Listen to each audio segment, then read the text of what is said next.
रमता राम जपो रे प्राणी, अब तो सुन ले राम कहानी।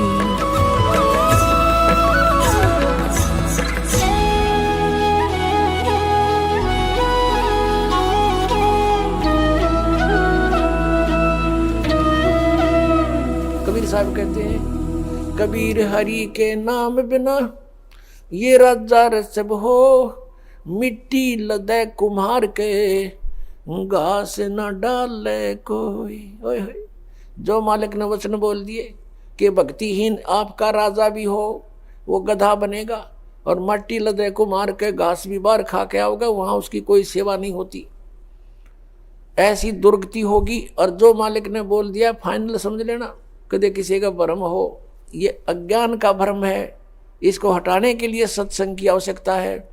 और सत्संग केवल कबीर परमेश्वर ने ही हमें दिया है, और उसी के आधार से दास आपके सामने उन्हीं का दिया हुआ ज्ञान प्रचार कर रहा है। पुणात्मा, वो परमात्मा स्वयं आते हैं इस तत्व ज्ञान को बताने के लिए। वो प्रत्येक युग में आते हैं।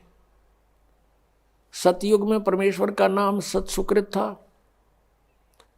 और त्रेता में परमेश्वर का नाम मुनिंदर था, मुनिंदर ऋषि। द्वापर में करुणा में, और कलयुग में कबीर देव, कबीर साहब उनका नाम रहा है। पुण्यात्मा,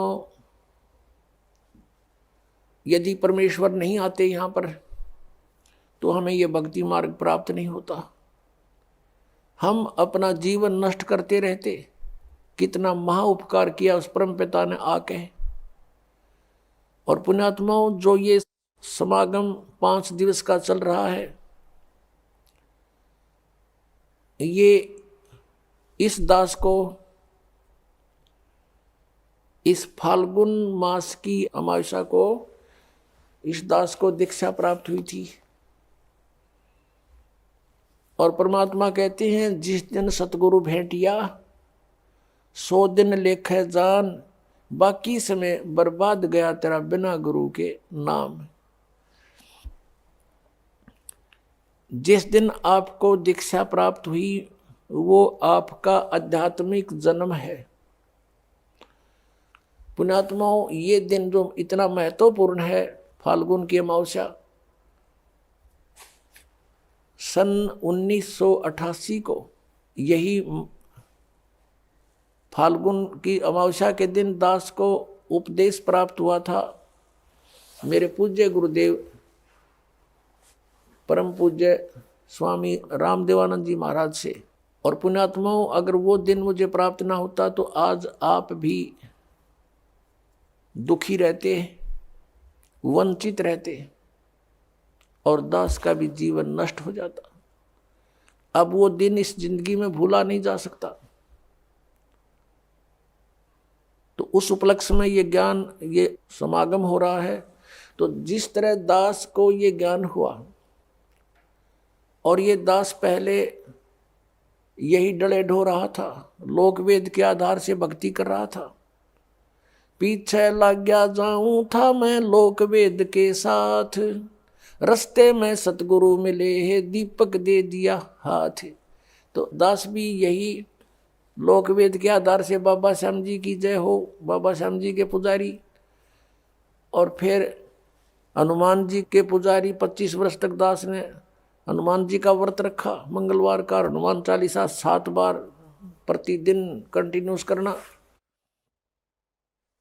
फिर श्री राम श्री कृष्ण हमारे इष्ट, शंकर भगवान भी साथ में पूज्य।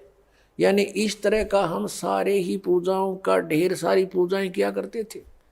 और जो भी घर में सुख हुआ, जैसे बच्चा पढ़ता है तो पास होता है, सफल होता है परीक्षा में, तो वो कह सोचता है कि मेरे भगवान ने मुझे पास कर दिया। हम उनके 100 शुक्र मनाते थे, सारे देवताओं के नाम लेते थे इकट्ठे। उसने दया करी, बाबा श्याम जी की जय हो, हनुमान जी की जय हो, श्री कृष्ण भगवान की जय हो, राम की जय हो, शंकर भगवान ने दया कर दी। और फिर जैसे संतान उत्पत्ति हुई, प्राप्ति हुई, तो उसमें भी जय हो नहीं भगवान की, बाबा श्याम जी के बोल दिए इतने रुपये उसके वहाँ चढ़ाऊंगा इसके। अब ये लोक वेद के आधार से हम सोच रहे थे ये देवता हमें लाभ दे रहे, ये तो कुछ भी ना कर सकते, इनके इतिहास, इनकी पावर से हमें पता चला कि ये भगवान तो हैं, स्वामी हैं, अच्छी आत्माएं भी हैं, लेकिन ये हमारे को केवल वर्क डन दे सकते हैं, जैसा कर्म करेगा उतना ही दे सकते, इसमें कोई परिवर्तन नहीं कर सकते थे। आपके अगर पूर्व जन्म में कोई संस्कार अच्छे थे, उनसे आपको लाभ हो रहा था, लाभ ही देंगे ये। आपका कोई पाप कर्म आ गया तो पाप कर्म भी जबरदस्ती आपका भुगवाएंगे, उसमें कोई परिवर्तन ये नहीं कर सकते। अब कबीर देव जो है वो कर सकता है। तो पुण्यात्माओं, ये दास पहले लोक वेद के आधार से अपना जीवन नष्ट कर रहा था। कोई अभाव नहीं था घर में, सब सुविधाएं थी, संतान थी, 2 पुत्र 2 पुत्री, जेई की सर्विस थी दास की, जूनियर इंजीनियर की, और ये सोच रहा था बहुत बढ़िया काम है, ऐसे ही ठीक है। और जब ये अंधेरा हट्या, जब बताया कि कोट जन्म तन बरमत हो गए, कुछ ना हाथ लगा रे, कुकर सुकर खरबा बोरे, कौवा हंस पुकारे, कोटि जन्म तू राजा की, न मिटी न मन की आशा, और भिक्षक होकर दर दर घूमया, ये मिला नहीं निर्गुण रासा। इंद्र कुबेर ईश की पदवी, और ब्रह्मा वरुण धर्मराया, विष्णुनाथ के पुर को जाकर तो फिर भी वापस आया।